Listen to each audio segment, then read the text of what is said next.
আলিপুরদুয়ার জেলার শিলবাড়ি হাট প্রাথমিক স্বাস্থ্য কেন্দ্র একসময় স্বাস্থ্য পরিষেবার মডেল হিসেবেই পরিচিত ছিল। কায়াকল্প প্রকল্পে টানা 3 বার রাজ্য সেরা পুরস্কার, এমনকি কেন্দ্রীয় স্বীকৃতিও পেয়েছিল এই প্রতিষ্ঠান।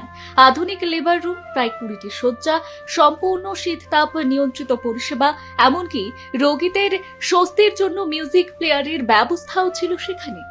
নিয়ম অনুযায়ী 24 ঘন্টা চিকিৎসক পরিষেবা থাকার কথা, কিন্তু স্থানীয়দের অভিযোগ বহির্বিভাগের সময় ছাড়া চিকিৎসক পাওয়া যায় না, ফলে জরুরি রোগীদের প্রাথমিক চিকিৎসা না দিয়েই অন্যত্র রেফার করা হচ্ছে।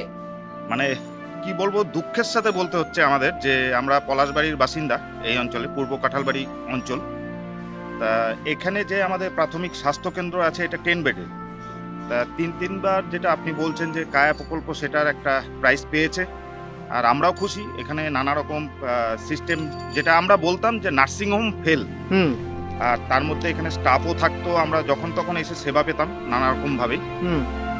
ডাক্তারের পরিষেবা যেটা ছিল, আর মেন হচ্ছে আমাদের মানে দুঃখ ক্ষোভ যেটাই বলুন, যে এখানে কোনো ডাক্তার থাকে না রাত্রিবেলায়। দিনের বেলায় থাকে, সে 2টা অবধি থাকে। প্রশাসনের একটু নজর দেওয়া উচিত যে যেন একটা ডাক্তার এখানে থাকে, যে 24 ঘন্টা আমরা যেন পরিষেবা পাই। যে অনেক পেশেন্ট আসে, শিশুরা আসে, তারা এসে এখান থেকে রেফার হয়ে যায়। তো ইমার্জেন্সি কোনো পেশেন্ট যদি চলে আসে এখানে, তাহলে তো তার মৃত্যু ছাড়া কোনো কথাই নেই। উল্লেখ্য, প্রায় 15 বছর ধরে দিন রাত নিরবচ্ছিন্ন পরিষেবা দিয়েছেন চিকিৎসক ঋত্বিক দাস। তার সময়েই একাধিকবার সংবাদ শিরোনামে উঠে আসে এই স্বাস্থ্য কেন্দ্রের সাফল্যের কথা।